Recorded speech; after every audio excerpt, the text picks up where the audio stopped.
காப்பதில் வல்லமை பெற்றவன் அப்பன் பழனியப்பன். தினம் அச்சம் தவிர்ப்பவன் ஆறுதல் சொல்பவன் அப்பன் பழனியப்பன். கள்ளங்கவடம் இல்லாதவர் தம்மிடம் காவலில் நின்றிருப்பான். அங்கு கால்நடையாய் வரும் மானிட ஜாதியை கண்டு கழித்திருப்பான். துள்ளி வரும்படி வெளுக்கு மேலொரு ஜோதி பிழம்பும் உண்டோ, அந்த சுப்பையன் போலொரு அற்புத தெய்வத்தை சொல்ல மொழியும் உண்டோ. வெள்ளி முகம் 12 கண்டவின் வேறொரு சொர்க்கம் உண்டோ, ஆண்டி வேஷத்திலாயினும் வீரத்திலாயினும் வேலனை வெல்வதுண்டோ.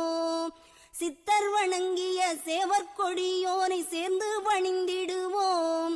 அந்த சிக்கலிலாயினும் செந்திலாயினும் சென்று பணிந்திடுவோம்.